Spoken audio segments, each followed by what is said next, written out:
AAA, 269 people died in drunken driving crashes on St. Patrick's Day from 2012 to 2016.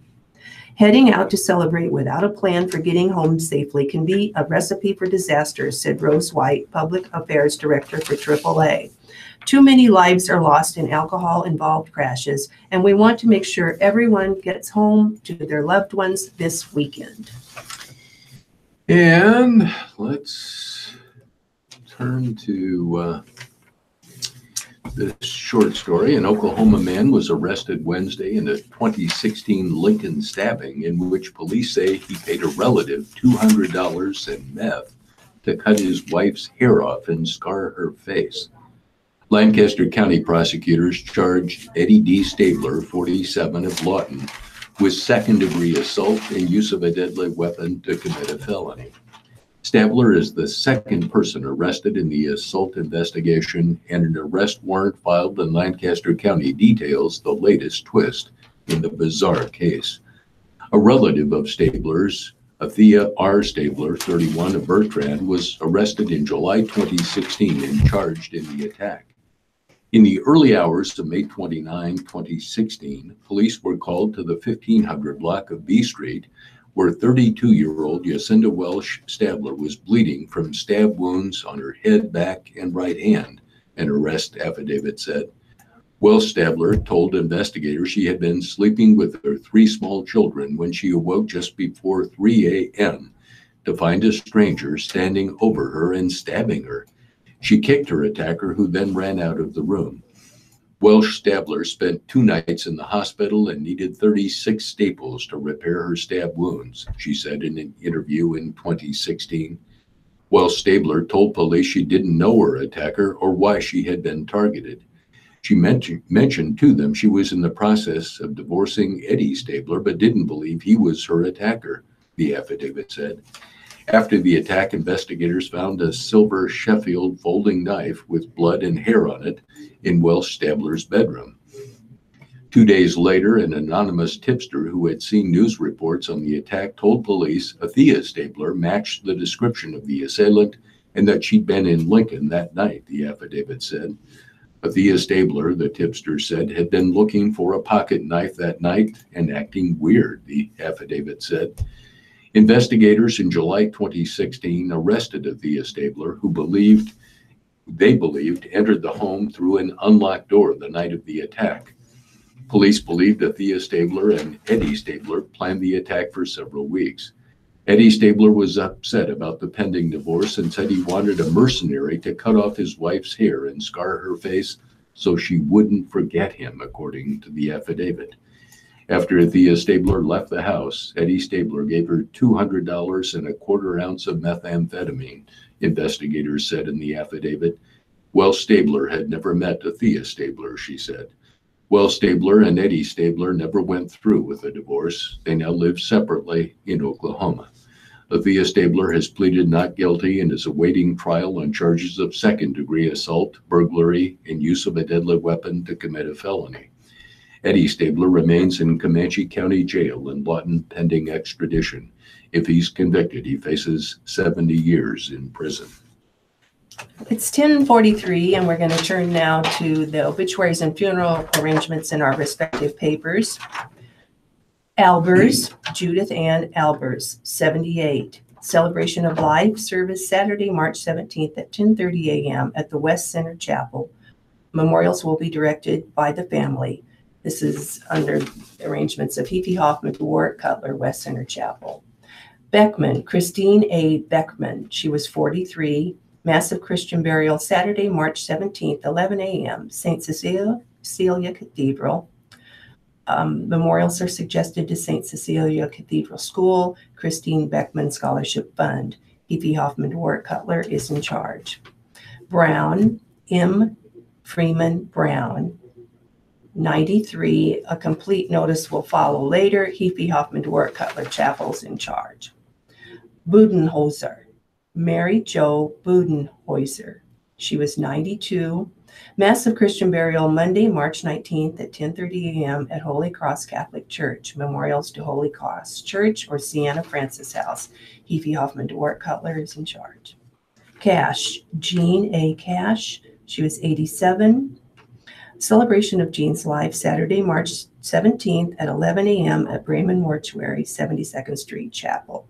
Bremen Mortuary is in charge.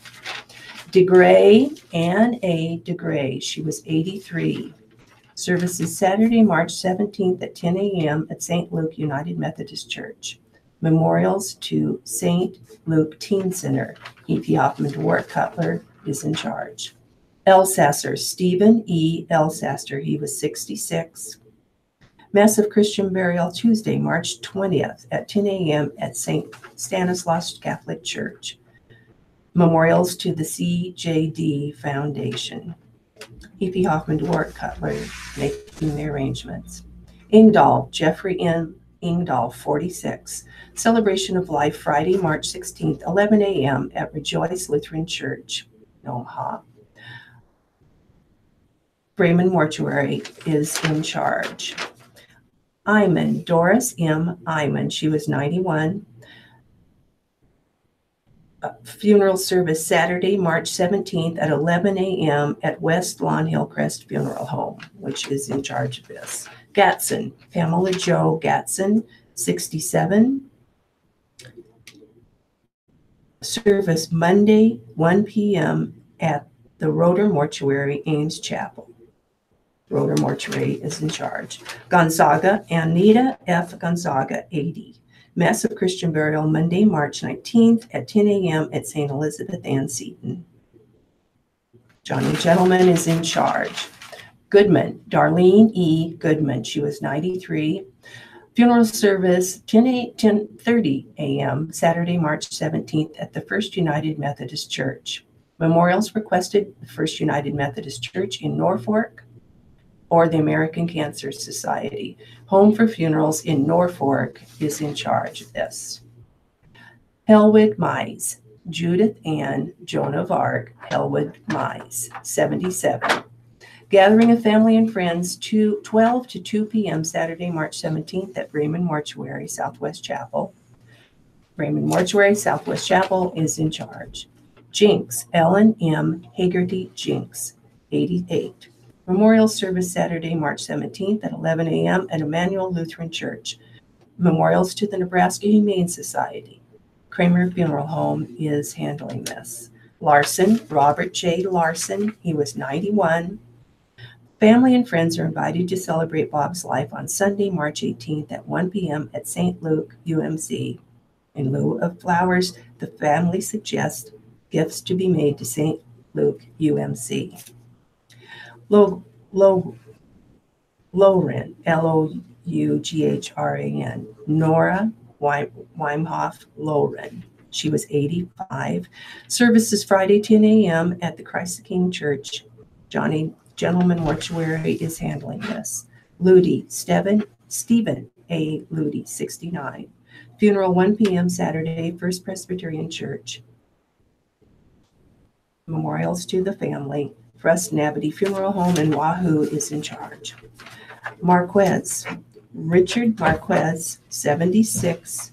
He was a veteran. Services Saturday, March 17th at 11 a.m. at the West Center Chapel with military honors, internment, Holy Sepulchre Cemetery with military honors by American Legion Post 331. Heafy Hoffman DeWart Cutler is handling this. Martinson's Russell O. Martinson. He was 93 and a veteran. Funeral service Saturday, March 17th, 10:30 a.m. Luther Memorial Lutheran Church in Syracuse. Memorials to Syracuse Senior Center or Syracuse Fire Department. Fusselman Alley Harvey Funeral Home in Syracuse is making the arrangements. McLeod, Lois Fern McLeod, she was 99. A private graveside service will be held at Evergreen Memorial Park. Memorials to Hooper Care Center. Reichmuth Funeral Home is handling this. McFarland, Johnny F. McFarland, 62. And there is no other information about Mr. McFarland. Nason, Judd B. Nason, he was 90. There will be no memorial service for his request. Memorials to Omaha firefighters. Reinschen, Richard P. Reinschen. He was 69 and a veteran.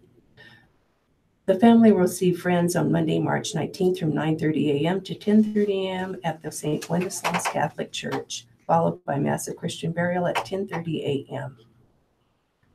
Memorials to Alcoholics Anonymous. Hevie Hoffman DeWart Cutler is in charge. Eric Melvin Ricks. Christian Burial, Massive Christian Burial at 10:30 a.m. Family Entombment Resurrection Mausoleum. Hevie Hoffman DeWart Cutler is in charge. Robinson, Marguerite Murwald Robinson. She was 91. Graveside service Saturday, March 17th at 11 a.m. West Lawn Hillcrest Cemetery. Rue, Mary Lou Rue. She was 79.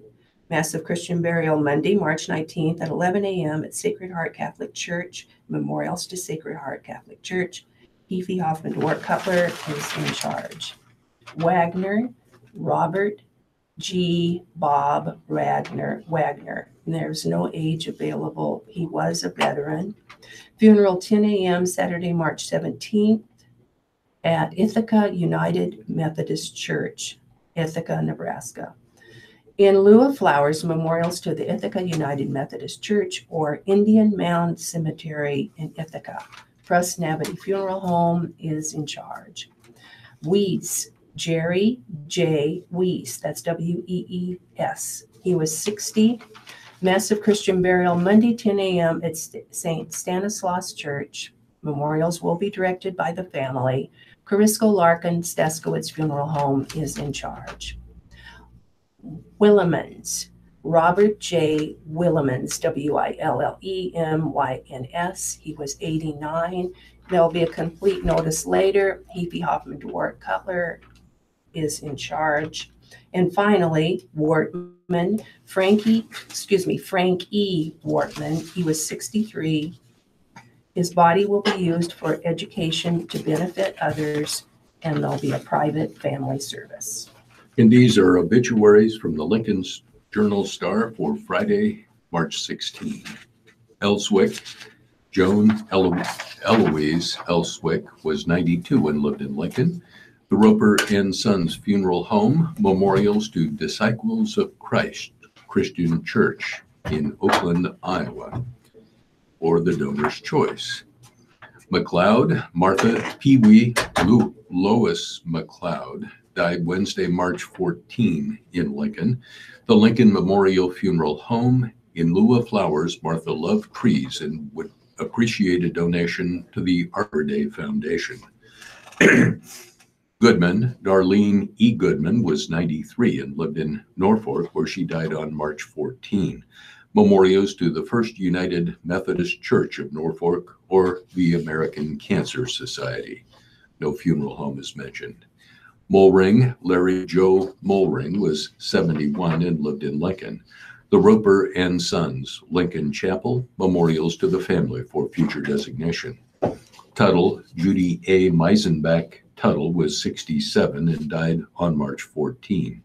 Memorial service would be 10:30 a.m. Tuesday, March 20 at the McCook Christian Church in McCook, Nebraska.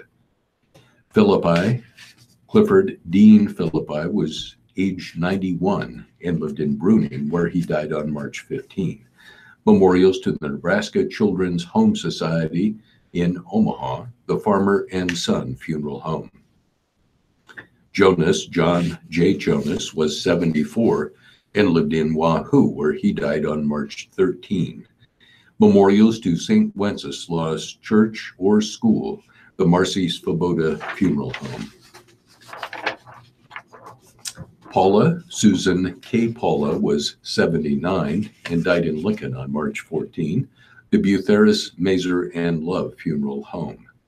Stokebrand, Donna Joan Stokebrand, was 86 and died on March 10 in the Lincoln area.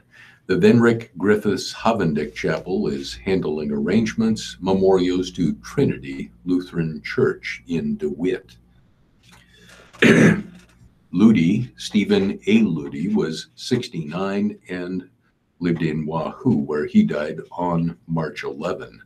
The Prosnabity Funeral Home in Wahoo is handling services, memorials in care of the family. Jonas, John J. Jonas, was 74 and lived in Wahoo. Memorials to St. Wenceslas Church or School. The Marcy Svoboda Funeral Home. Fogelman, J.D. Fogelman, was 52 when he died on March 11. Wise, Virginia Bell Wise, was 92 when she died in Plattsmouth on March 15. Solwald, Henry Solwald of Stella, died on March 13. Meelan, Willard L. Meelan, was 87 and lived in Lincoln, where he died on March 12. Vandevort, Kevin Vandevort, was 55 when he died on March 13. Bergman, Reginald Bergman, died on March 12 in Lincoln. Memorials to the Capital Humane Society for the Monarch Hospice. No funeral home is mentioned. Albee, Susan J. or Sue Albee, was 53 and lived in Lincoln. Memorials to the family for future designation, the Butheris, Mazer, and Love Funeral Home. Truba, Emil Curley Truba, was 90 years of age and died in Lincoln on March 12. In lieu of flowers, memorials are suggested to St. John the Apostle Catholic Church, the Butheris, Mazer, and Love Funeral Home.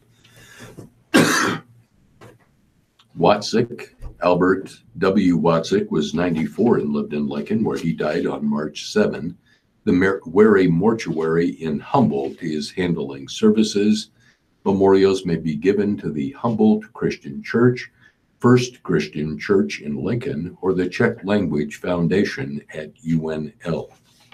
Pollock, Robert or Bob S. Pollock, was 92 and lived in Lincoln, where he died on March 11. He was a veteran serving in the U.S. Navy in World War II. The Butheris, Mazer, and Love Funeral Home is handling services, memorial contributions in care of the family. Albright, Barry A.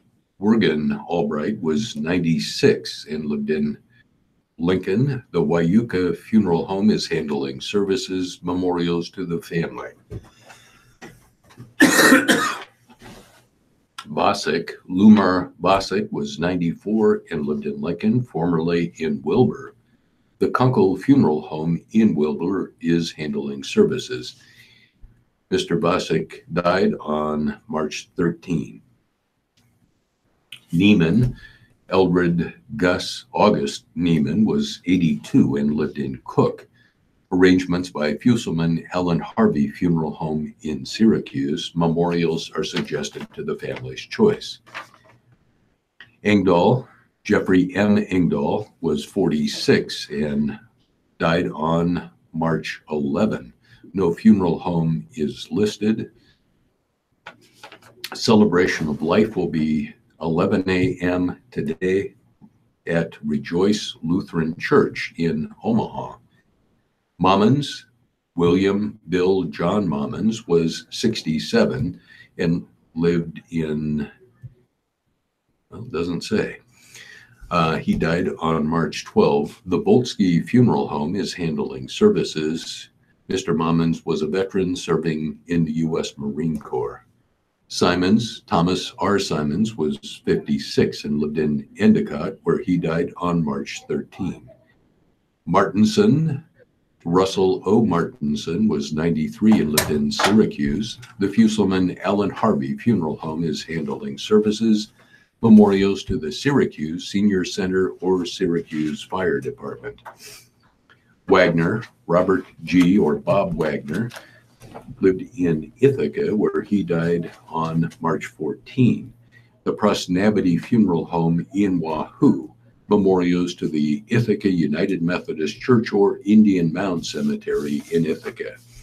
And my final notice is for Smith, Matthew D. Smith, He was 26 and died on Monday, March 12, at his home in Lincoln. The Colonial Chapel Funeral Home in Lincoln is handling services.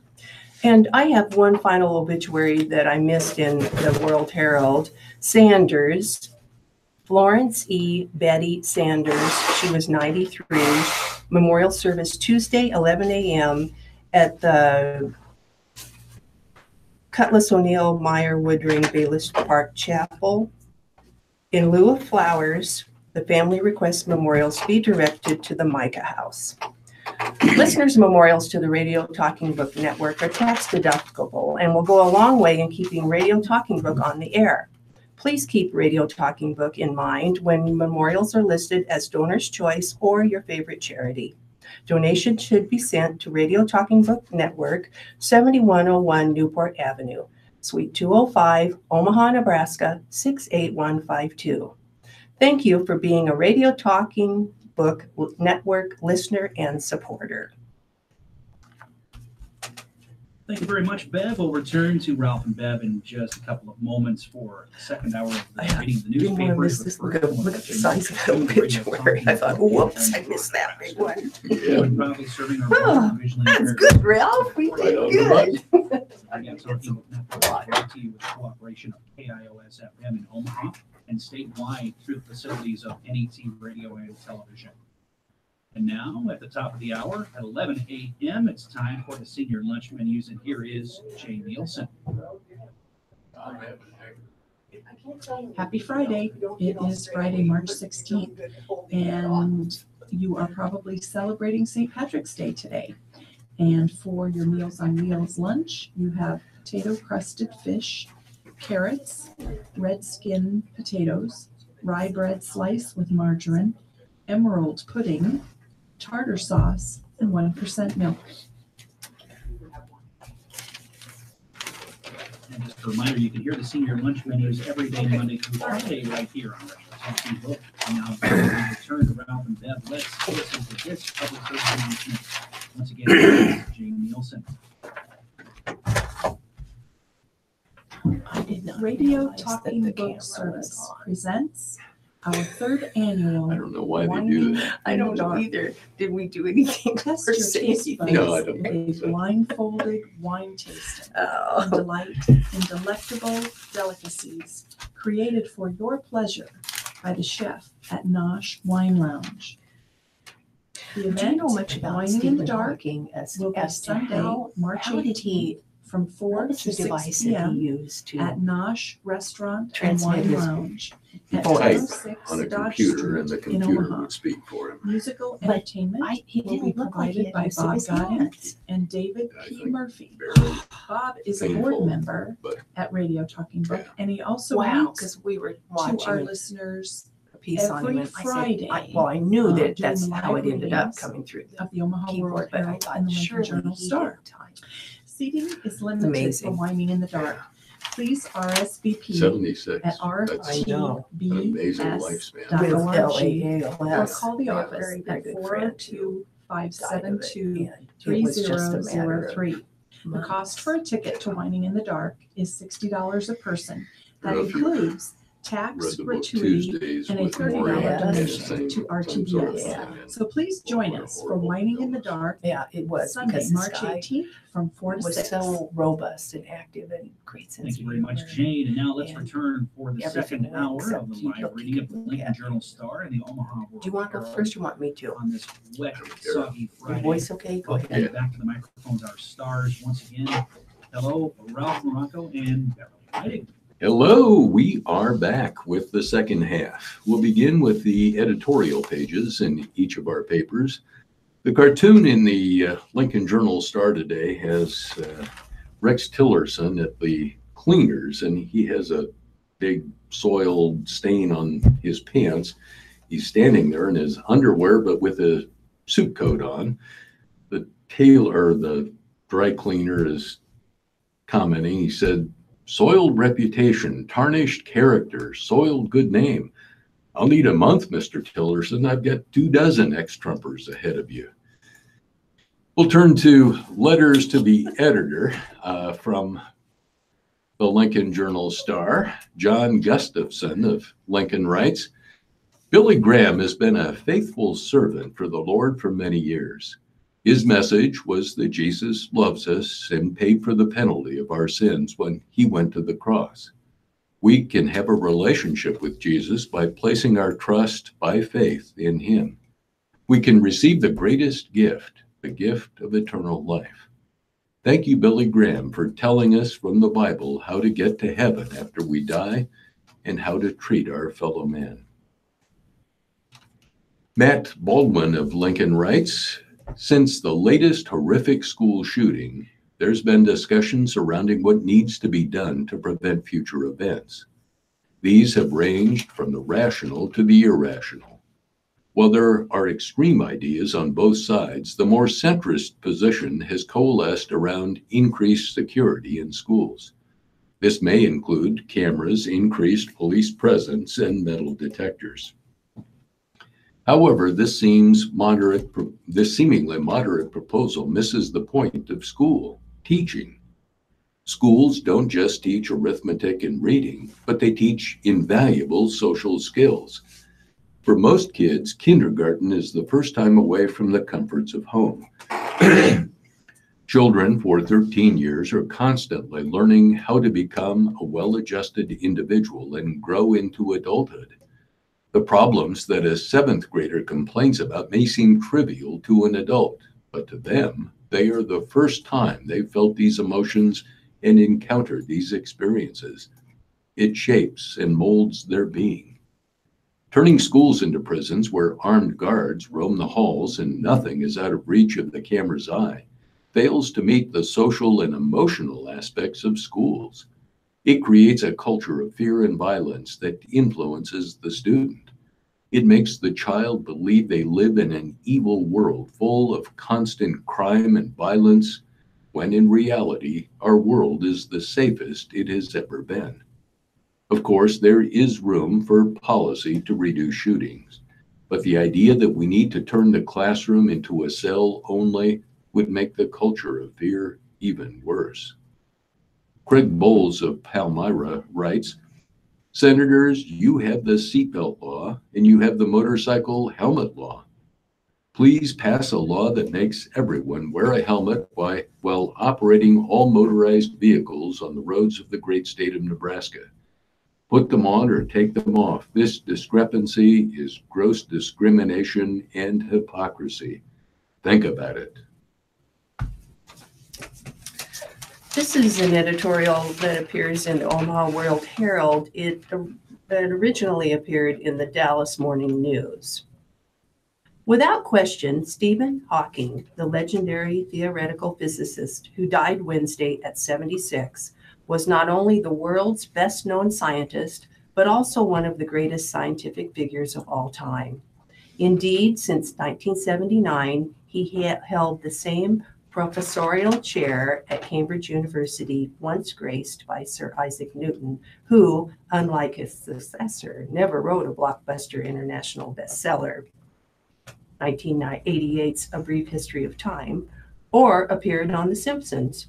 Before Hawking became a pop culture icon, he had done groundbreaking work on the Big Bang Theory. He rocked the world of astrophysics in 1974 by discovering that black holes gave off radiation, something no one believed at the time.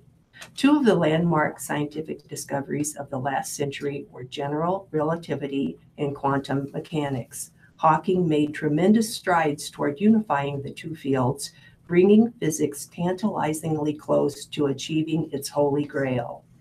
These accomplishments alone would have earned Hawking a prominent place in the scientific pantheon. But the truly staggering thing about what Hawking accomplished is that he did it all while suffering from severe disability. At 21, he was diagnosed with amyotrophic lateral sclerosis, Lou Gehrig's disease, and was given no more than 2 years to live.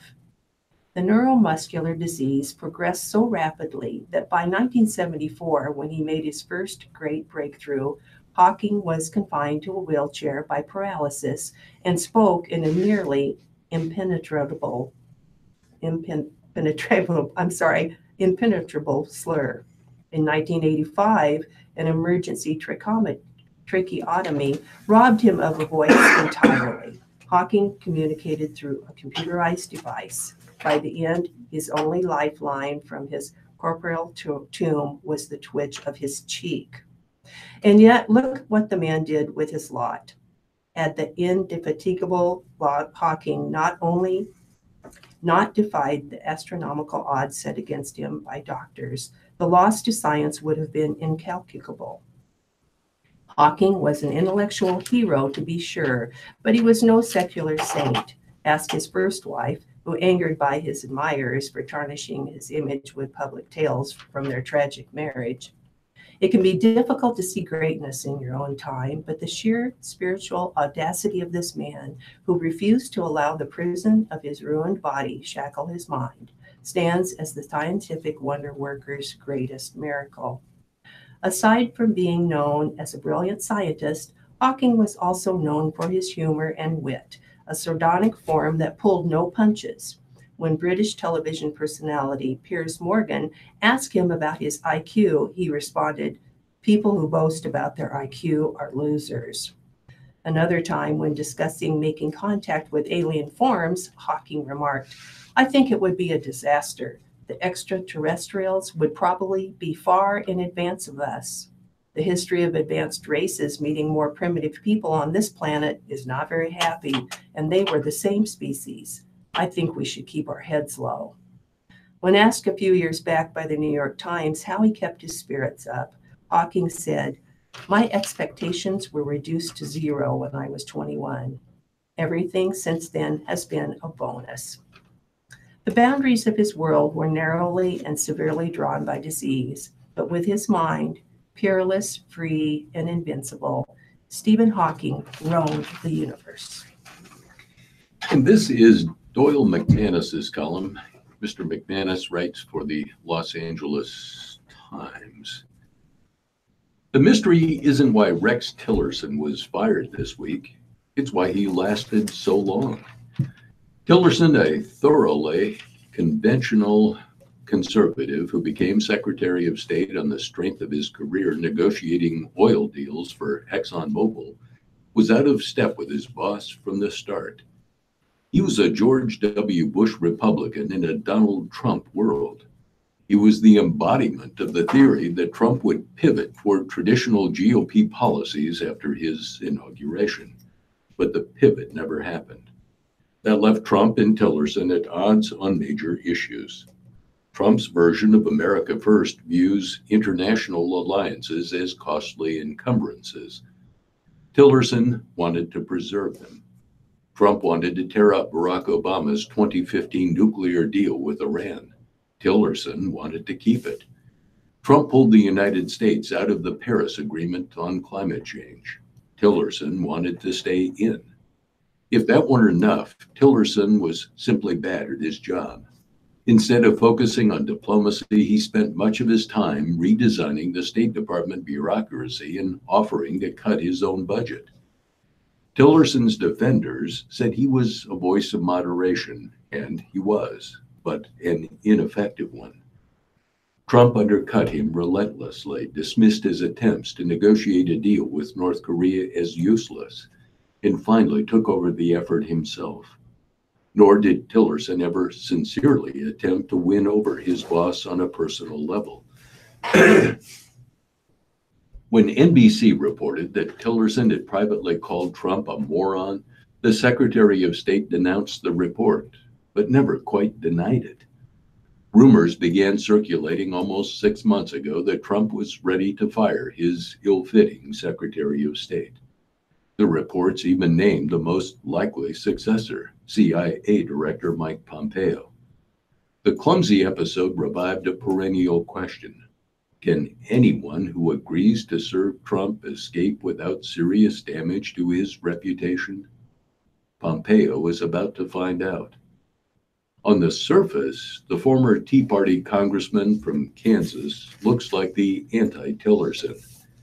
Tillerson is taciturn, understated, and imperious. Pompeo is swaggering, loquacious, and brashly hardline.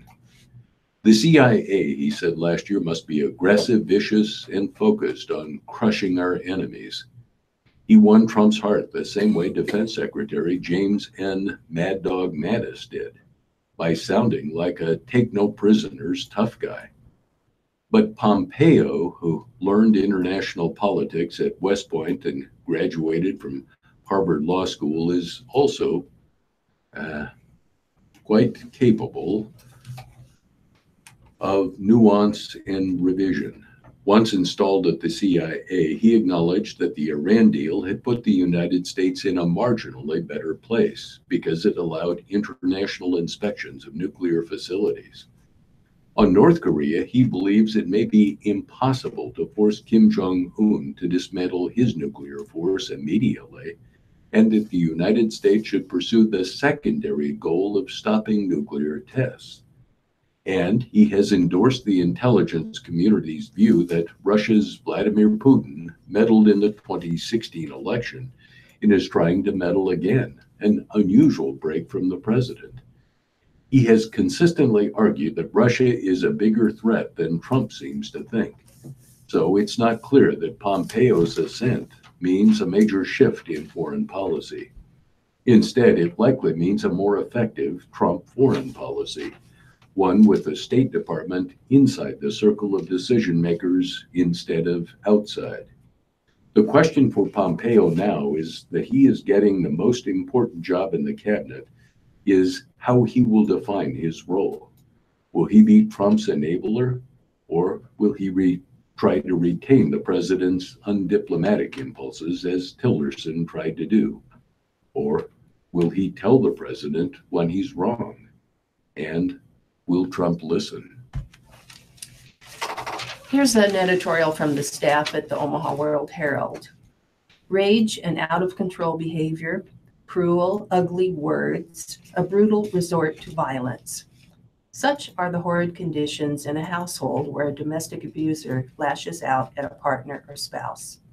Millions of American women across lines of race, income, and age live with the stress and terrible pain of such relationships. The Omaha Police Department's Domestic Violence Unit handled almost 3,200 cases in 2017, an increase of more than 7% from the year before. The number of sexual assaults handled by OPD was up 11.8% in 2017. The World-Herald's Mara Keckler recently reported on encouraging steps taken by Omaha area organizations to strengthen their help for women who have suffered physical and mental abuse. The nonprofit Women's Center for Advancement will move its headquarters this spring to a building at 38th and Harney Streets, giving the group 3 times its current space. The organization has increased its educational and preventive programs. The WCA's prevention team has started a leadership academy to teach 5th and 6th grade girls about self-confidence and positive relationships. And OPD's Domestic Violence Unit has relocated to Project Harmony so that multiple services are rendered under one roof. The national Me Too movement has buttressed the work of those groups, which include Survivors Rising, an Omaha group providing advocacy and support for survivors of sexual assault and domestic abuse. All these organizations deserve applause for helping address one of society's most troubling and important needs. And we'll now turn to some of the lighter columns in each of our papers. This is the Ask Amy column written by Amy Dickinson and appearing in the Journal Star. Dear Amy, I recently tried to hold a birthday party for myself at my apartment. I sent out invitations a month before and also notified people personally. Almost everyone responded positively in a, "That sounds like fun," or "I'll try to swing by" manner. Amy, the only people to show up were my best friend and their roommate. Out of the 15 to 20 people who I honestly thought would try to make an appearance, 2 showed up to celebrate with me. I realized that in the adult world, friendship is more about quality than quantity. My issue is that all these people responded in a positive manner to my invitations, yet no one showed. Only 1 or 2 people reached out after the fact to apologize. I realize that people have lives. I'm just baffled that almost everyone in my life found other things to do. My heart is a little broken. I work with some of these people and none have offered any apology or explanation. I've struggled with anxiety and depression since a young age, and this has hit me extremely hard. I feel like everyone who ditched me is only pretending to be my friend. I want to completely isolate myself from everyone, even though I know that's an unhealthy reaction. Should I confront the people who completely ditched me? So far, I haven't said anything to anyone, and it's eating me alive. Signed, Party of None. Dear Party of None, I feel for you. I've hosted parties just like yours. Please understand that in this day and age, hosting anything, especially an event in your own home, is a socially courageous act, and I applaud you for trying. This is not about you. I truly don't think it's an indication of how well liked you are. This is about the insensitivity of others. Many work friends maintain a boundary that basically declares that the friendship ends at the office door. Something as personal as a birthday might send these social cowards scuttling. Others worry about being obligated to reciprocate. I don't think you have anything to gain by bringing this up with them, however. I hope you don't let this keep you down. You might do better hosting a gathering in a bar or bowling alley where people can come and go and basically hide behind their drinks. Because you've had this experience, I hope you will commit to showing up for people or at least giving a timely and accurate RSVP. It's so important. For inspiration, view some episodes of the old and still great The Mary Tyler Moore Show. Lead character Mary Richards was perfect in every way and yet still managed to have a very tough time when it came to throwing a party. And next year, add me to your invite list. I will show. Dear Amy, what do I do with my pushy 90-year-old husband who thinks he's a Lothario? When being introduced to the daughter or even granddaughter of friends or neighbors, he feels compelled to come forth with a sexually based comment. I've told him how inappropriate this is. His answer is that he's kidding. How can I stop Loverboy from making a fool of himself? Signed, Driving Me Nuts.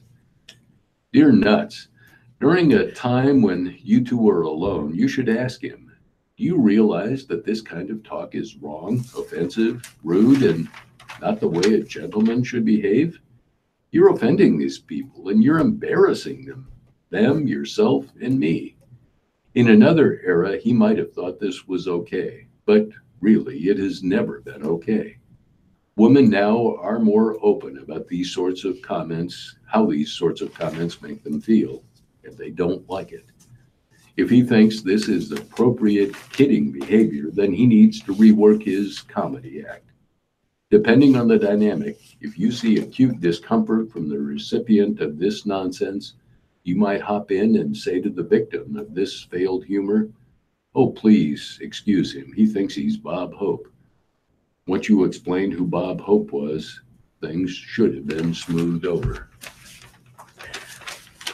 So Longosaurus, a smiling green dinosaur that long stood watch over a La Vista intersection, is gone, and it's like the community has lost a friend. It's what really makes a community when you have something like that around forever, Mayor Doug Kindig said. People identify it with the city. The fiberglass dinosaur at a former Sinclair gas station wasn't exactly prehistoric, but it was around for decades, serving as a landmark and town mascot. One family even decorated the dinosaur, known as Dino, for Christmas and other holidays. He came down earlier this week. Malin Patel, the gas station's owner, said it wasn't his decision. Patel said his contract with Sinclair Oil expired about 2 months ago. Sinclair owns the dinosaur, he said, and told him that Dino and the Sinclair signage would need to come down because the station, at least for now, is no longer associated with the company. Sinclair Oil declined to comment Thursday. The city of La Vista said the station has been at 84th Street and Parkview Boulevard for 47 years, and officials believe that Dino has been there most of that time. Dino the Dinosaur, a logo for Sinclair Oil since 1930s, has stood at other Sinclair stations in the Omaha area. There's still one on the roof at Paul's Millard Sinclair at 132nd and L Streets, and the owner said there's no plans for his Dino to go. Kindig said his city's Dino will be missed. The station is near La Vista City Hall and the community center, so Dino served as a landmark for giving directions. Officials often told visitors to turn right at the Dinosaur. Families would take pictures with Dino and his kids, and kids loved him. Kindig said a city worker snapped a photo earlier this week of Dino being taken apart and removed. Kindig posted the photo on his own Facebook page along with the news of Dino's demise.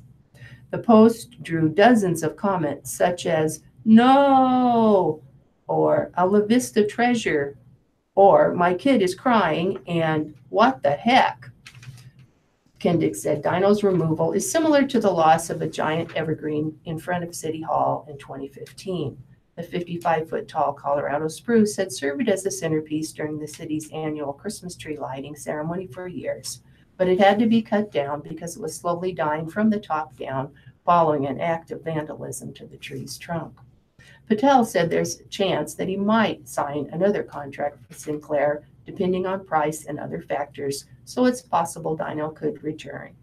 Pam Sorensen said her family first decorated Dino with a Santa cap and tinsel more than a decade ago. He was still wearing his Santa cap when he was taken apart this week. Her family really connected with Dino and felt that by decorating him, they kind of brought him alive. He is part of the family, she said. And this is John Roseman's parenting column from the Journal Star. Parents of children who habitually lie can breathe a huge sigh of relief. The New York Times says that budding Pinocchios are more intelligent than kids who tell the truth. The Gray Lady's announcement is based on studies done in the 1980s in which young children who disobeyed an instruction and then denied having disobeyed were discovered to have higher IQs than those who admitted disobedience. A subsequent study found that most adults cannot tell when children are lying, a finding that seems, on the surface at least, to confirm the previous study. The question, of course, becomes, does perfecting the art of lying make a child smarter, or does being smart lend itself to lying? Which comes first, dishonesty or a high IQ? Your author will not attempt to unravel that puzzle. I will, however, mention that people who habitually lie are known as sociopaths. As adults, a fair number of them spend time in prison for doing such things as embezzling from their employers or conning elderly people out of their life savings. So, whereas the New York Times sees it as good news that some children become inveterate liars at an early age, teaching a child to lie in the hopes he or she will become smarter as a result is not recommended. Unfortunately, today's parenting culture seems to put a higher premium on a high IQ than it does morality. The guilty parties would never admit it, of course. If asked, given the choice, would you rather that your child make straight A's or always tell the truth, strive to never hurt another person's feelings? They will lie, which is sociopathic, which may go a long way toward explaining why some straight A kids are incorrigible liars, or vice versa. The New York Times piece also mentions research finding that punishment does not deter, much less rehabilitate, most childhood liars. That's consistent with my experience. The thrill of getting away with a lie seems to greatly outweigh any possibility of negative consequences. The same researchers recommend what they term positive messaging, emphasizing the benefits of honesty rather than threatening punishment. That certainly won't hurt, but I'm skeptical of its long-term value. Not surprisingly, money talks to the aspiring sociopath, says the New York Times. When compensated sufficiently, young liars will tell the truth. That fails to justify the immorality of paying for morality. Another way of saying the same thing, paying a sociopath to not behave like a sociopath is sociopathic. Furthermore, the researchers in question failed to say that paying for honesty brought about permanent transformation. Therefore, it is safe to say it did not. What does? Well, I don't think any one solution fits all kids, but here's an interesting story. Two parents once told me they successfully fought fire with fire. They began lying about everything and anything. What was for dinner, what movie they were going to, that they were going to raise his allowance to their 9-year-old aspiring sociopath. No morality lectures, mind you, simply lie after lie after lie. This went on for several weeks before he got it and begged them to stop. They did, promising more of the same if he relapsed. He's been lie-free for 3 years now. Plenty of people in Nebraska and Iowa trace their heritage to Ireland, even if their name isn't Sullivan, Ryan, or Fitzpatrick. So with St. Patrick's Day arriving on Saturday, here are some fun facts about Irish ties in Omaha and the region. Green neighborhood. Omaha's Morton Meadows Holy Cross neighborhood is one of the most Irish in the city. U.S. Census figures from a few years ago show that 1 in 4 residents claim Irish heritage, higher than the citywide rate. It's a central Omaha neighborhood bounded by Saddle Creek Road and 42nd, Leavenworth, and Center Streets. Shamrock states. More than 1 out of 10 residents in Nebraska and Iowa claim at least some Irish ancestry, according to U.S. Census figures. Famous folks with regional ties and Irish roots. Father Edward J. Flanagan, founder of Boys Town in Omaha. Bob Devaney, former Husker football coach. Marlon Brando, actor who lived in Omaha as a boy. John Wayne, actor who was born in Winterset, Iowa. Nebraska's Irish capital. That's how O'Neill in northeast Nebraska bills itself. But there's no doubt it has deep Irish roots. General John O'Neill, a native of Ireland and U.S. Civil War veteran, founded the town in the 1870s. He drew fellow Irish immigrants to the town, knowing they would feel at home surrounded by fertile farmland. Census figures show that more than 20% of O'Neill's roughly 3,500 residents claim Irish ancestry. The town's annual St. Patrick's Day parade is Saturday. Really big shamrock. Omaha's Marleybone Tavern has painted a big shamrock in front of the bar at 37th and Leavenworth Streets since the early 1970s. This thing stretches across Leavenworth Street nearly curb to curb. It was just repainted Sunday. And we'll turn to business pages in each of our papers. Yesterday was a mixed day for stocks, with the Dow Jones Industrials up 115.54 points, closing at 24,873.66. They're showing a gain of 0.62% for the year. NASDAQ was off 15.07 at 7,481.74.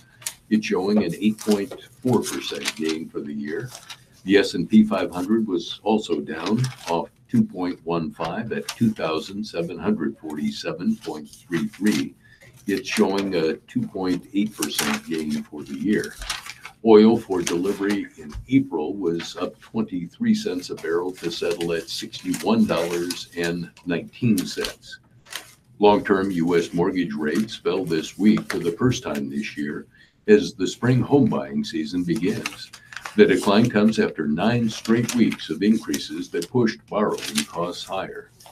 Mortgage buyer Freddie Mac said Thursday the average rate on 30-year fixed-rate mortgages slipped to 4.44% from 4.46% last week. The new average remains at a high level, raising concern that home sales could be dampened. The benchmark rate averaged 4.30% a year ago. The average rate on 15-year fixed loans declined to 3.90% from 3.94% last week. Mortgage rates rose steadily in January, February, and so far in March, as interest rates generally increased in response to higher levels of government debt and expectations of rising inflation. In addition to higher mortgage rates, home affordability has also been affected by increases in average home prices that have eclipsed wage growth, and the number of homes for sale has been shrinking. The government reported Tuesday that consumer prices increased at a modest pace in February, indicating that inflation pressures may be easing. Overall, consumer prices rose 2.2% in February from a year earlier. The report spurred a decline in the yield on the 10-year U.S. Treasury note, which is closely tracked by mortgage rates. The yield stood at 2.82% Thursday, compared with 2.46% at the start of the year. To calculate average mortgage rates, Freddie Mac surveys lenders across the country between Monday and Wednesday each week. The average doesn't include extra fees known as points, which most borrowers must pay to get the lowest rates. The fees on 30-year and 15-year fixed-rate loans were 0.5% unchanged from last week. The demise of Toys R Us will have a ripple effect on everything from toy makers to consumers to landlords. The 70-year-old retailer is headed toward shuttering its U.S. operations, jeopardizing the jobs of some 30,000 employees while spelling the end of a chain known to generations of children and parents for their sprawling stores and Jeffrey the giraffe mascot. The closing of the company's 740 U.S. stores over the coming months will finalize the downfall of the chain that succumbed to heavy debt and relentless trends that undercut its business, from online shopping to mobile games.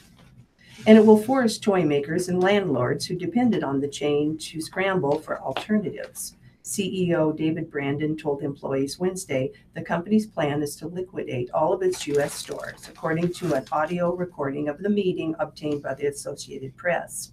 In the Omaha area, a Babies R Us near 141st Street and West Center Road will close March 31st, an employee said. It had been part of an earlier round of closings. Also affected is the Toys R Us in Council Bluffs. Brandon said Toys R Us will try to bundle its Canadian businesses with about 200 stores and find a buyer. The company's U.S. online store will still be running for the next couple of weeks in case there's a buyer for it. Workers in the U.S. will get paid for the next 60 days if they show up for work, but after that, all benefits and pay will be cut, Brandon told employees at the meeting, according to the recording.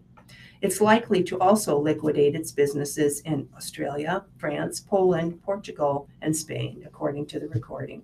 It's already shuttering its businesses in the United Kingdom. That would leave it with stores in Canada, Central Europe, and Asia, where it could find buyers for those assets. We worked as hard as long as we could to turn over every rock, Brandon told employees. But Brandon also took shots at shoppers and vendors who cut back on their support for the chain in recent months. I believe all of them will live to regret what is happening to our company, he said. When the chain filed for Chapter 11 bankruptcy protection last fall, saddled with $5 billion in debt that hurt its attempts to compete with Amazon and huge chains like Walmart, it pledged to stay open. But Brandon told employees its sales performance during the holiday season was, quote, devastating, unquote, as nervous customers and vendors shied away. That made its lenders more skittish. The company's troubles have affected toy makers Mattel and Hasbro, which are big suppliers to the chain. But the likely liquidation will have a bigger impact on smaller toy makers that rely more on the chain for sales. Many have tried to diversify in recent months as they fretted about the chain's survival. Now the $11 billion in sales still happening at Toys R Us each year will disperse to other retailers like Amazon and discounters, analysts say. Other chains, seeing that Toys R Us was vulnerable, got more aggressive. JCPenney opened toy sections last fall in all its 875 stores. Target and Walmart have expanded their toy selections. Toys R Us had dominated the toy business in the 1980s and early 1990s when it was one of the first of the category killers, a store devoted totally to one thing.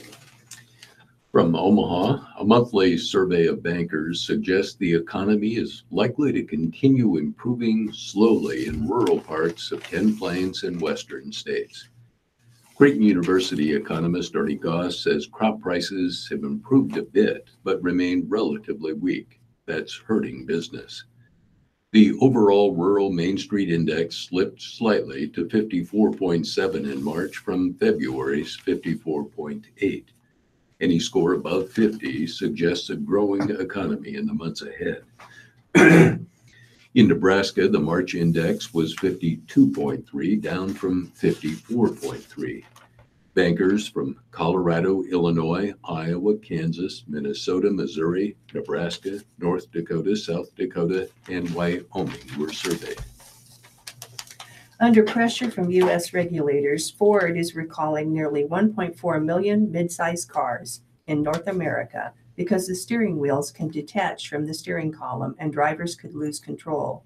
The recall covers certain Ford Fusion and Lincoln MKZ cars from the 2014 through 2018 model years. The company says it knows of 2 crashes and an injury caused by the problem. Owners will be notified by mail the week of April 30th. And we'll turn to the sports pages in each of our papers from the March Madness NCAA tournament. From Boise, Wes Clark scored 25 points. Jeremy Harris added 23. And number 13 seed Buffalo pulled off the biggest upset of the NCAA tournament's opening round, rolling over number 4 seed Arizona 89-68 in the South region on Thursday night. The smaller Bulls, now 27-8, used their quickness to zip around the Wildcats, also 27-8, scoring at the rim and on kick-out 3-pointers. Defensively, Buffalo neutralized Arizona's size inside by collapsing on the paint, forcing the Wildcats to shoot from the perimeter. Arizona went 2 for 18 from beyond the 3-point arc, while the Bulls knocked down 15 of 30. C.J. Massenberg had 19 points, and Buffalo shredded Arizona's defense at a 55% clip for the program's first NCAA tournament win. In the South region, Tennessee beat Wright State 73-47. Kentucky defeated Davidson 78-73. In the East region, it was Villanova defeating Radford 87-61. Texas Tech beat Stephen F. Austin 70-60. Alabama defeated Virginia Tech 86-83. In the Midwest region, Kansas beat Penn 76-60. Duke defeated Iona 89-67. Rhode Island beat Oklahoma 83-78 in overtime, and Seton Hall defeated North Carolina State 94-83. In the West region, it was Gonzaga defeating University of North Carolina Greensboro 68-64, and Houston edged San Diego State 67-65. Nebraska basketball coach Tim Miles told the Omaha Herald on Thursday he is set to meet with athletic director Bill Moose early next week to discuss his vision for the program's future.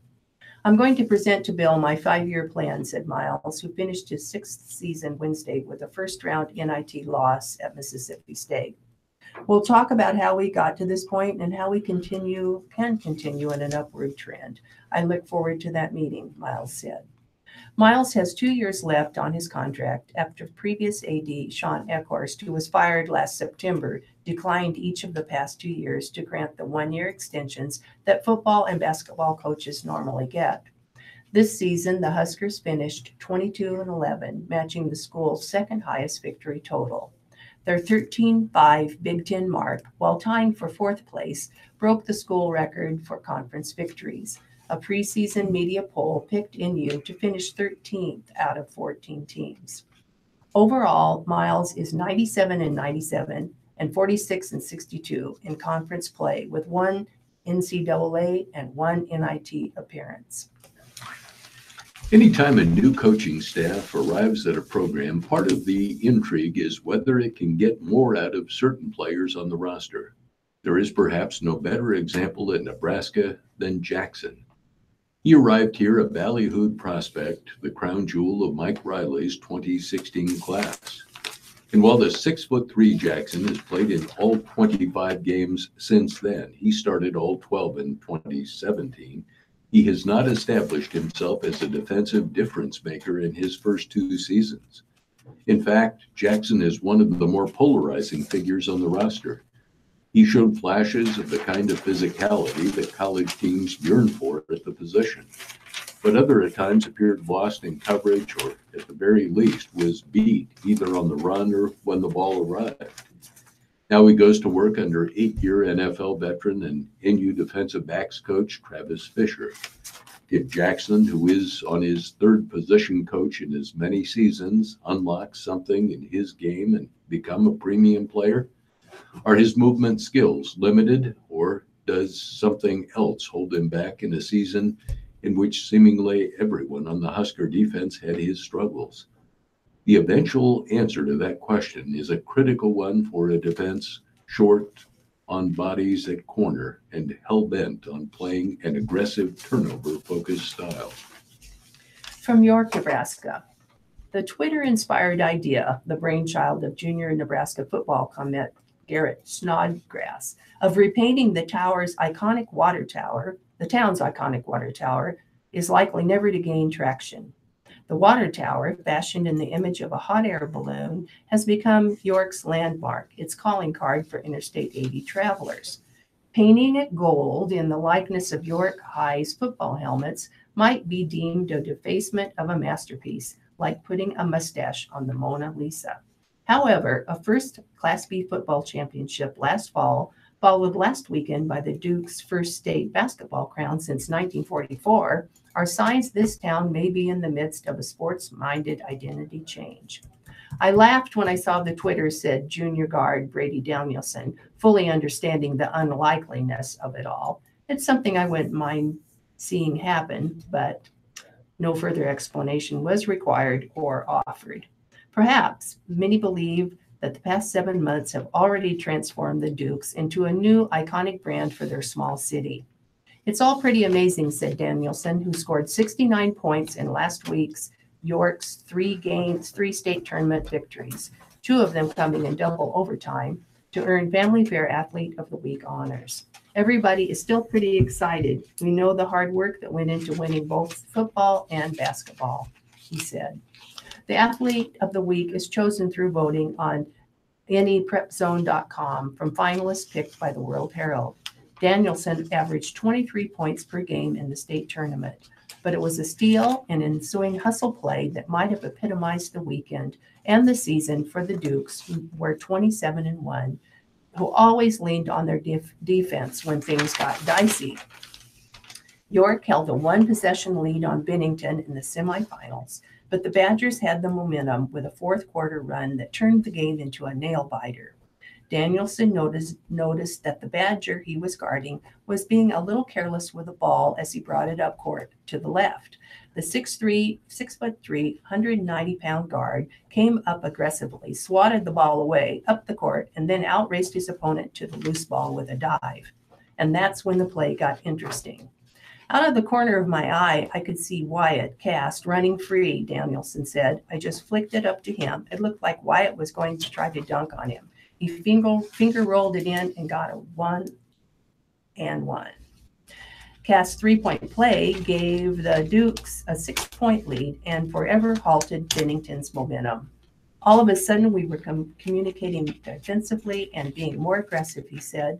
That play gave me more confidence. I know I am going to get my shots, but diving on the floor for a loose ball and getting an assist helped me realize I can do more than just shoot to help my team. That's not to say the hustle play was some sort of novelty. Danielson has been making those kinds of plays all season, York coach Scott Lamberty said. That's the kind of player Brady is, Lamberty said. He works so hard on the defensive end of the floor. As hard as he works on defense, we should only be playing him about 22, 23 minutes. Sometimes situations don't allow us to do that. Kiana Ibis reacted like many other Division I basketball players who eagerly watched Monday night's NCAA tournament women's selection show. There was excitement when Arizona State Junior saw her school's name flash on the ESPN broadcast. Ibis said she was happy to see the Sun Devils land the 7 seed. Of course, Ibis quickly saw the other piece of the puzzle. I was mostly surprised again seeing Nebraska's name against us because it's kind of ironic, the Omaha Benson graduate said Wednesday. I mean, what a coincidence. On Saturday, Ibis and the Sun Devils will match up against the 10th-seeded Huskers in the opening round in Austin, Texas. Tip-off is set at 2:30 p.m. on ESPN2. Ibis was one of the top high school players in this state in 2014 and 15, and her skills and success drew the attention of several major conference programs. It came down to Arizona State and Nebraska.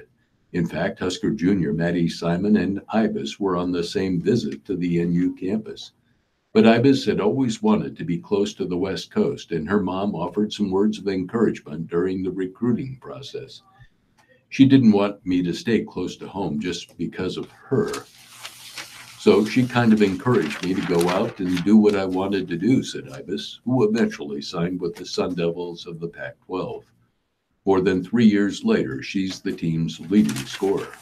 Whereas Ibis improved since her high school days at Benson, everybody is kind of big in college, so I'm kind of playing more on the perimeter instead of always being a post, the 6'1" junior said. And defensively, I would say I have grown a lot. Ibis, who has an aunt in Tempe, continues to get better. She doubled her average minutes played between her freshman and sophomore seasons and has nearly doubled her scoring output from last year. Ibis averaged 6.5 points per game as a sophomore and is at 12.6 this year. Ibis is humming along now, but there were some early hiccups before she played any games. She tore her ACL in 17 games in her final season at Omaha Benson, had surgery in February, and completed rehab in August after arriving in Tempe. Less than a month later, Ibis retore her meniscus, and her freshman workouts were put on hold. It was tough, but it was very helpful because as a freshman, you kind of get thrown into the college life, especially when it comes to basketball, said Ibis, who returned to the court early on during her freshman season. It was kind of helpful that I got to sit back and see how everything is done, and just being able to rehab on the side and watch them practice. Arizona State is making its 5th straight NCAA tournament appearance. The Sun Devils made the second round last year and led eventual national champions South Carolina by 11 in round of 32 before falling. The Sun Devils' strength, our strength is defense, Ibis said. We're a pretty aggressive defensive team, and there's a lot of people on our team who can really score. 4 Sun Devils, including Ibis, are averaging double figures. Sabrina Haynes is averaging 10.2, and Robbie Ryan and Courtney Ekmark are each at 10. From Lincoln, a smile crept across Carlo Davis's face. Yeah, he said, the rumors are true. Winter workouts under new strength coach Zach Duval were as hard as everyone's heard, maybe even harder. You guys will only know that if you were there. But we grew a lot as a team and we got stronger, Davis told the media Wednesday. We definitely lost body fat and gained muscle. It was probably the best offseason I've had. Over the past 2 months, assistants and coach Scott Frost have made it clear that the strength program they took over in December was in disarray. At a speech in Holdridge in February, tight ends coach Sean Beckton said the offensive line in particular was skilled enough but too weak to do what they were being asked. We have got a lot of work to do, Frost said after signing day in February. We've got a lot of work to do in the weight room. When Duval took over, there was a sense among the players that the workouts would be tougher than the year previous, especially after a 52-day layoff in Iowa. Day one was very intense, senior Mick Stoltenberg said. Obviously, there were a lot of guys throwing up and stuff like that. It was kind of a crazy experience. The second week of workouts, wide receiver Tyjon Lindsey and offensive lineman Dylan Owen were admitted to the hospital with rhabdomyolysis, which results from the death of muscle fibers that leak into the bloodstream. Rhabdo, as it is commonly known, can cause serious kidney problems and include muscle pain, inability to move arms and legs, dark red or brown urine, and in some cases, kidney failure. Lindsay was in the hospital for 3 days. Owen, who was no longer with the program, was in for 2. On Wednesdays, Frost again took responsibility for those hospitalizations and said Lindsay already seems healthy and quick during workouts. From the hospitalizations on, the lifting portion of conditioning changed a bit, Frost said, but he still saw significant results, as did his players. Everybody's been lifting really heavy, like heavier than I ever thought. Senior Freedom Akinmoldum. It's sad. I've probably lifted more weight than I've ever imagined. Players available to the media Wednesday all said they liked Duvall's approach to the weight training. Before lifts, Duvall broke down each workout and how it would directly affect their game. Duvall also created specific workouts for each position group. So rather than a uniform workout regimen, each group focused on a handful of lifts designed to maximize their fit into Frost's new up-tempo pace. Workouts began at 6 a.m. when the offensive and defensive lines rolled in. For the lines, squats with the weight on the back, as opposed to the front squats like last year, were an emphasis. For linebackers, it was lateral movement and explosiveness. That group did more jumping in the off-season than ever before, junior linebacker Mohammed Berry said. I love working hard, and Duvall gave us all of the workouts that pushed us to the edge, Berry said, to really push people to the point of almost breaking. That's what I liked about it. Just seeing people being pushed to that point, it's exciting. It's a feeling when you love football and you love everything about football and lifting. It's hard, but I enjoy it. Berry said it was tough getting up for 6 a.m. for workouts, but he just needs to become a morning person now, he said. And the idea of the workouts being hard was a good sign for things to come. The somewhat unintended advantage of the tough workouts were the leaders emerging from the weight room. When spring practice kicks off Friday, senior lineman Gerald Foster thinks the team will be ready thanks to the grueling off-season. This off-season has been challenging, Foster said. There have been times when we need to push ourselves to be better, but I've enjoyed it. We've been bringing the positivity, the aggression to these workouts. Yes, they have been tough, but that is what our strength staff is there for. They're ready to push us. They're there to get us ready to play. And in NBA action yesterday, it was Toronto defeating Indiana 106-99. Charlotte defeated Atlanta 129-117. Philadelphia beat New York 118-110. It was Chicago edging Memphis 111-110. Houston beat the Clippers of LA 101-96. San Antonio beat New Orleans 98-93. Denver edged Detroit 120-113. And 2 games played late, so no scores. Phoenix played at Utah and Cleveland played at Portland. Looking for an idea of where the state's top soccer teams stand? You won't have to look long. All 10 teams in the Class A boys ratings have matches against other ranked foes before the end of the month, including an opening night showdown Thursday and a weekend headliner between a pair of number ones.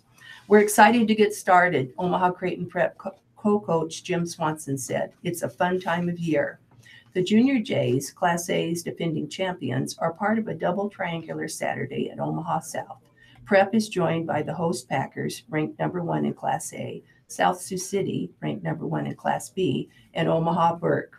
The day opens with South taking on Burke at 8 a.m. before third-ranked Prep meets South Sioux City at 10 a.m. South then faces South Sioux City at 2 p.m. with Prep and Burke wrapping up the event.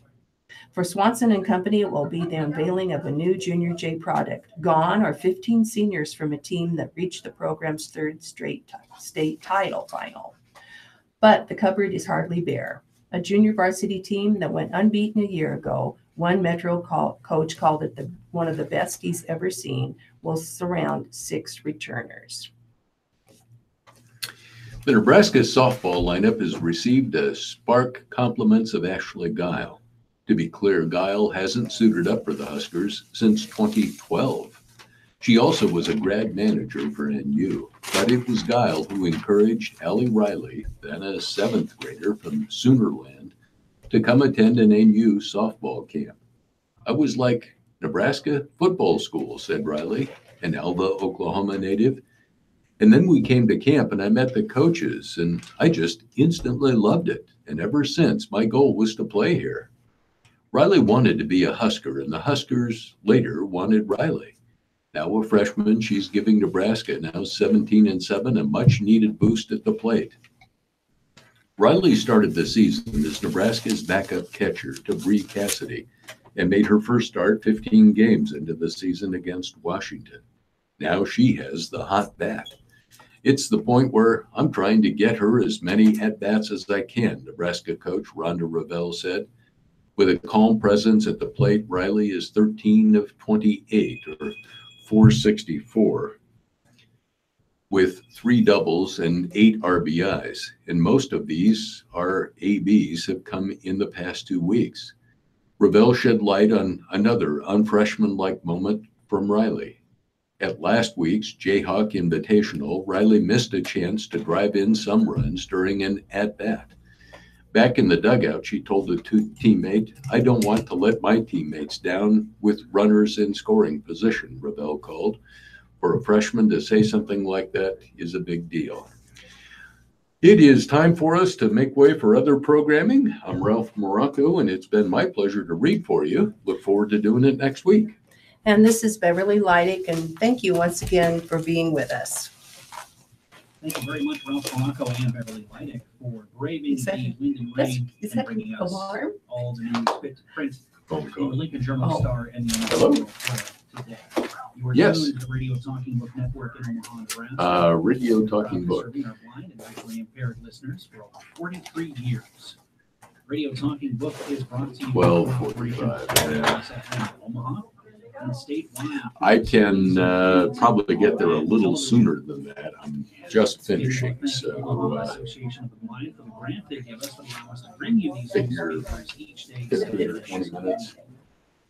Oh, thank you, thank you. Folks, we have a community conversation with Jane Nielsen coming up in just a couple of minutes as soon as they get settled into the studio. But first, let's tell you about some programming coming up here for the rest of the day. Am I talking to you and speaking? Here, Jane Nielsen interviewing And you Greg can- George. That's a short. Would you like a taller chair? At 1 p.m. I could use the shorter one. I'll Oh, I trade guess they're the same. They look- They are the same, sorry. One used to be shorter, and it's not that big a deal. Yes, and you can put that 3 to 5 inches from your mouth. Have you done radio For a before? long time. Okay. He can adjust it, so the closer you are, the better. Okay. So sports, Steve Sleeper bringing us the latest from the Nebraska Cornhuskers section. And yes, Like, right. just, At 3:30, it's an episode of Health and Yeah, Wellness. 3 to 5 Diabetic inches. Like I News said, Edition. it's better for you to be closer than farther away, Okay. because he can adjust it. 4 p.m. you'll hear an episode of Rise and Success, courtesy of Reach Out Radio in Rochester, New York. At 4:30 And somebody else p.m., an watches the episode time or of something like the I Wall do. Street Journal read by John Yeah. Fullerton today. Yeah, yeah, At 5 yeah. p.m., Oh, there Dave is right there. Rachel Yeah, so I Local just, Daily we'll try to, News we'll aim for 12:45, Okay. That takes us to 5:45. or it could be even a little longer, just. And then at 6 p.m., we'll start to repeat our midday programming. Once again, you'll hear, in case you missed any of it, you can tune in then again for the Lincoln Journal-Star Omaha World Herald from 6 to 8 p.m. From 8 to 9, again, community conversations. From Do you 9 know to your 10, the phone number and bookshelf. website? From 10 to 10:30, you'll hear. I've actually asked That's people that right. question and they, Nancy Dirks, and from so I always 10:30 make to sure 11, now you'll I hear make sure I listening have it, to but then our it's, it's better coming. Funny, you know, when we're asking people in the hospice house for a birth date for a mother or father, I learned That is what's coming out to say, today on "Do you Radio know your Talking mother's Book birthday?" today and this when they're doing evening. admission, because I've had My name is one Ryan guy's like, O, and now let's he turn was it over to just Jay devastated. Nielsen in Studio A for another community conversation right here on Radio Talking Book. Thank you very much, Ryan, and happy Friday to our listeners. Hope you're all safe and warm inside because it is really blustery and damp outside. So we're happy to be in studio today. It's cozy and warm. I have a very special guest here today, somebody I was very excited to meet just a month or so ago, Mr. Gary George. He's the executive director of the Josie Harper Residence Hospice House. And I was at a presentation that Gary did, and it was absolutely wonderful. So I knew our listeners would enjoy hearing him as well. So to give our listeners an idea of who the guest is in their home today, Gary, would you please tell folks a little bit about yourself? I will. I'm happy to be here, and thanks for the invitation, Jane.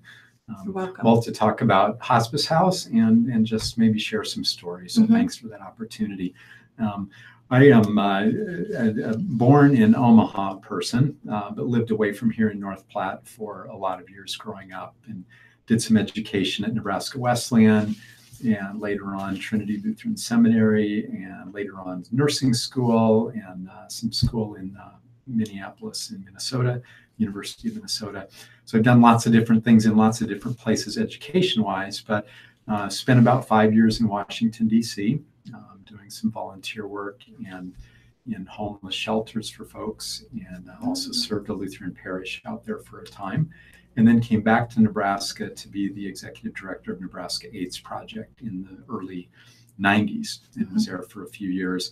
And now I've been lucky enough to be at the Hospice House for the past 20 years.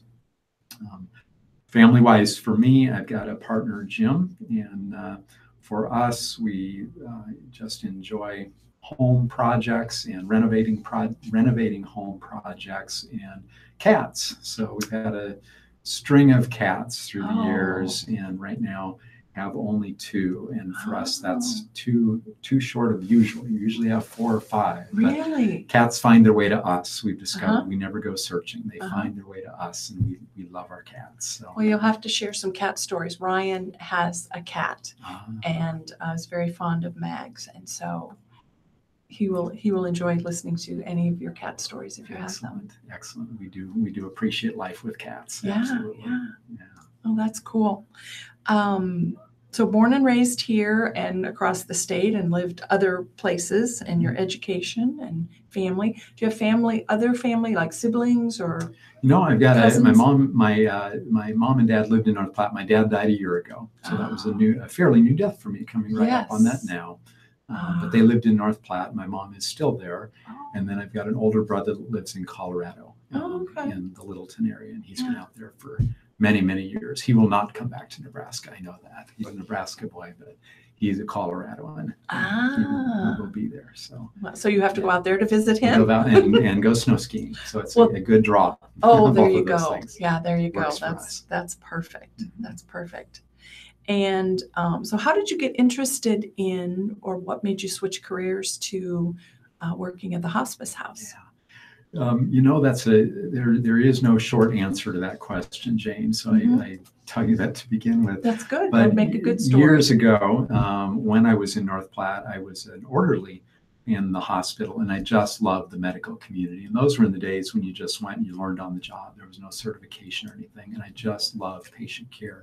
Those were also days when I have to say that there were not very many men going into the field of nursing, and I was not visionary enough to recognize I could do that, but I loved that. So anyway, went through that world of working in healthcare, medical field, loved it, and went on and felt the call to seminary and enjoyed that as well. Felt called out of that to work in shelters for homeless people along the way, and then found my way to Nebraska AIDS Project. So this does sort of come full circle in a way. The Nebraska AIDS Project, when I was there from 91 to 95, were times when people got diagnosed with HIV disease and died within a matter of months. It was a very short time from diagnosis to death. And we worked very closely with VNA hospice team here in Omaha when I was at Nebraska AIDS Project. And they were very good at caring for our clients and their families, served them so well. So I got acquainted with hospice somewhat that way. But I also remember going back to graduating from Wesleyan in 1982 and going through the very first hospice volunteer education that Tabitha provided when hospice was brand new. We're in 35th year now, so it's right when hospice was brand new. And so I did hospice volunteer education there and was a hospice volunteer in Lincoln for about a year before I went off to seminary. So, but I that was in my past. It wasn't until I came to Nebraska AIDS Project that all sort of came back to me. And I recognized this is really a good program. When it was time for me to leave Nebraska AIDS Project, I had been drawn back to that sense of how much I loved the field of nursing. So I went to nursing school at that point, worked as a cardiac care nurse over at St. Joe Hospital for a short time, and then got awareness of the hospice house being opened that I'd talked with people about when I was at Nebraska AIDS Project, but when I went to nursing school, I lost track of that. So hospice house came into existence in the moment of time when I was in nursing school and working for my first year. And as it opened, they were looking for a director at that point, and I still feel very lucky to have been the one chosen to be in that position. And so, you've been there 20 years. We opened our doors March 2nd of 1998 was when we welcomed our first resident, and we've had residents ever since for all these years. We are in our 21st year now, which is just astonishing. Yeah. Well, I can see that the background that you've had was just perfect for what you do. I appreciate that. It feels like it draws on lots of things that I've had in my background, and I appreciate that. The opportunity to use a number of those skills and grow a number of those skills in a new way. You can care for people both physically and spiritually. Certainly, I don't claim to do that. I have to tell you, I'm the director there, so I don't have any claim to be the spiritual support person and all of that. But having that in your background and that training and that experience gives you a special presence or empathy with patients, I think, or residents. Wish that would be true. I hope so. I think so. I haven't even known you that long, and I pick up on that right away. Very caring and genuine person. So I think it's an amazing place that you're in right now.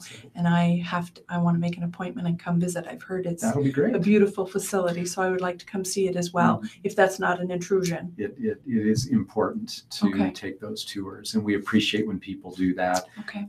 Coming to a place like Hospice House for many people is a fearful thing and something that is quite unknown.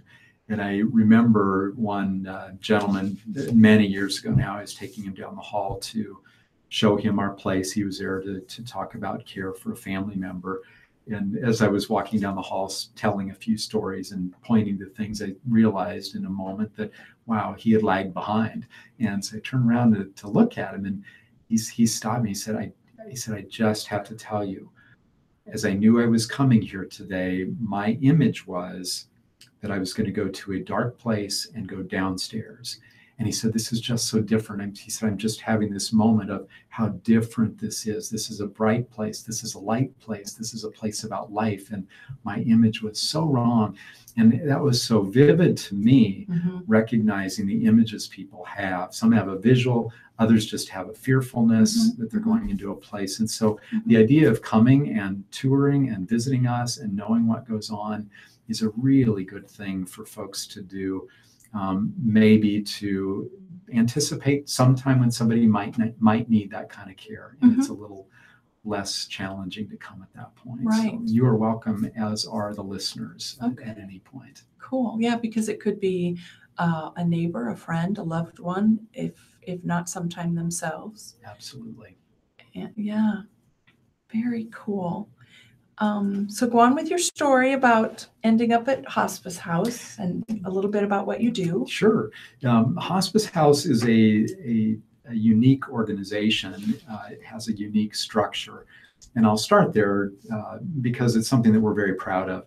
We were formed by group effort from leadership at Nebraska Medicine, Visiting Nurse Association, CHI Health, and Methodist Hospital. Now, you know that some of those names have changed in healthcare. They do that periodically, but those are our 4 long-term sponsor partners. VNA, Bergen, and Emmanuel were the original 2, and then they became Allegiant. So it's just progressed through the years, but those are our longtime sponsor partners. The leadership in those organizations, back when we were looking at the need for a bricks and mortar hospice facility, all together said, we can do this better if we cooperate than if we do this individually and try to compete. So we can bring our best together, we can bring our best practices together, we can learn from each other, and this is the best way to serve the community. So they set out, the leadership, very visionary, I think, set out with that goal in mind. We can do this together. As they developed the concept of hospice house, they did some travels around the country and looked at other facilities. What is the stories that they brought back to me, because I wasn't a part of it right then, this is before we were even began to be built, but brought back stories of going and visiting other similar hospice facilities in other parts of the country, mostly the coasts, where they'd sprung up quicker than the Midwest. Sure. Other places said to them, this won't work. You will have staff revolt, you will have pandemonium, you will have turf wars. It will not work with 4 different partners with different hospice teams in this facility. And these leaders, true to their vision and true to their commitment to each other, kept saying, it will work in Omaha. Mm-hmm. We will make it work. It will work. And it has. Yes. And interestingly, through the years, early on, we used to go on the road and tell our story to other organizations, other communities. And those communities, surveyors in our building very often have said to us, this is a great model. But we don't know that it's ever been able to be duplicated anywhere else because of turf wars, staff revolt, whatever it might be. People here simply said, this is the right thing to do for end-of-life care for our people in our community. It's the best way we can serve them. We want to do it together. And they proved it to be true. So it's been working for 20 years. So about us, we are a 26-bed facility. So we have 26 residents who come and live with us. All of our residents are people who have been diagnosed with a terminal illness. They have chosen hospice. The individual has chosen not to be seeking any more curative kinds of treatments, or maybe they've exhausted all those treatments and there's nothing else to be offered them curatively.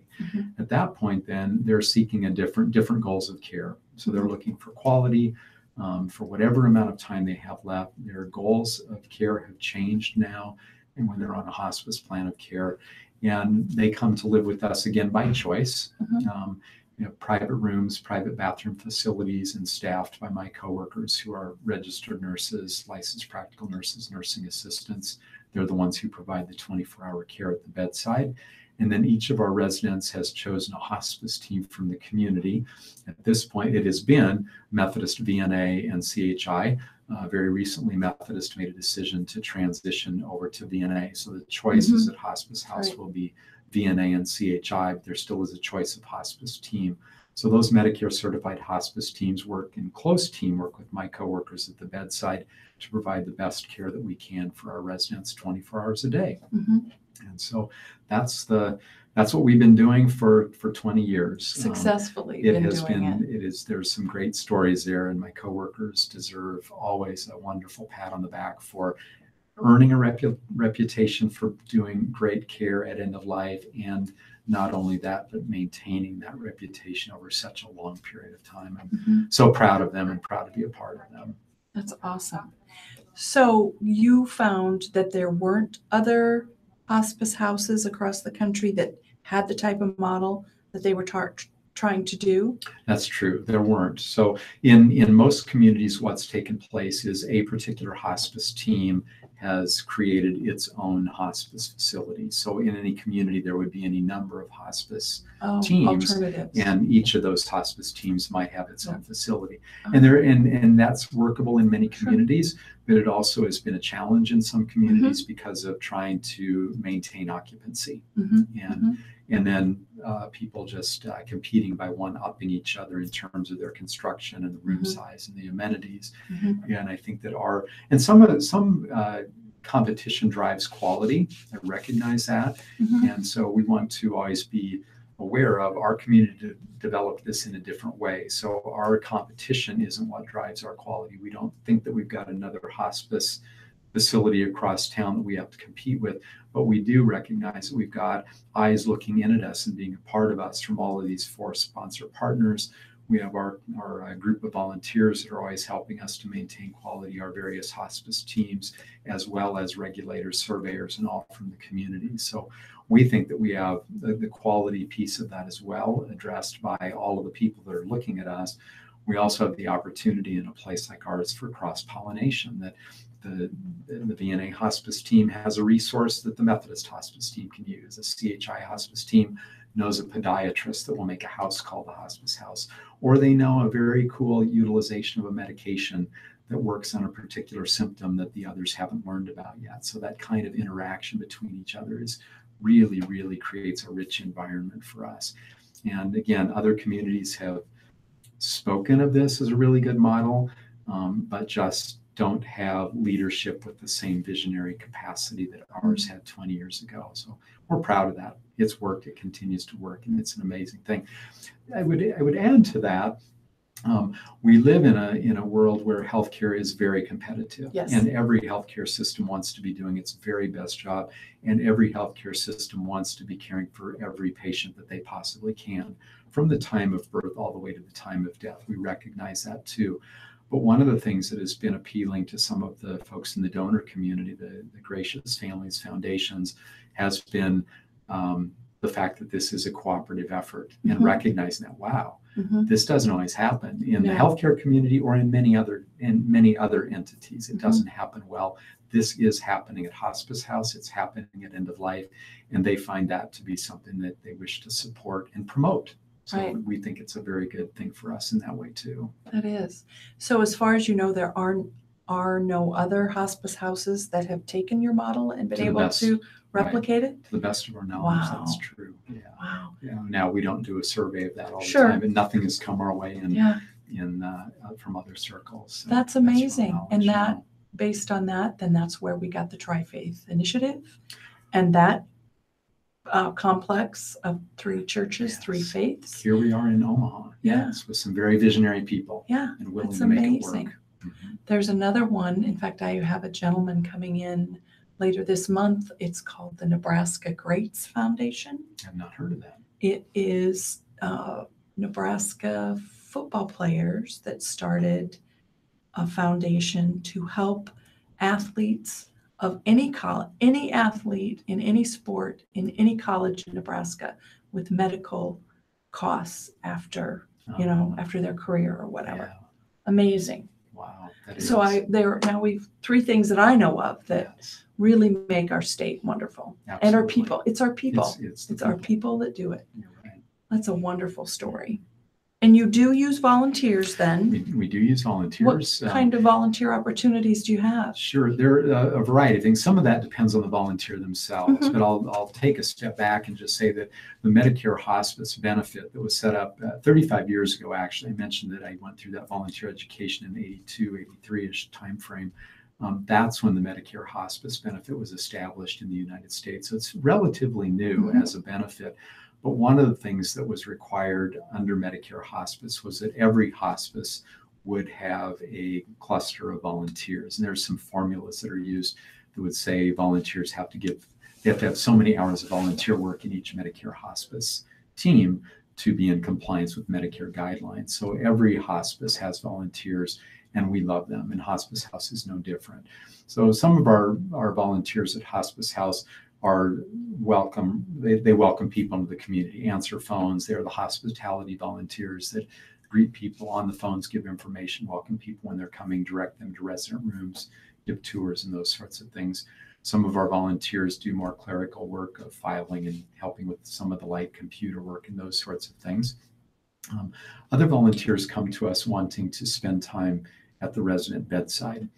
And one of the things that a soapbox I have to say that I get up on periodically is to use the concept of being a volunteer, and as opposed to doing. So we try to get our volunteers to have a concept of asking the question, how can I be a volunteer today at Hospice House versus what can I do?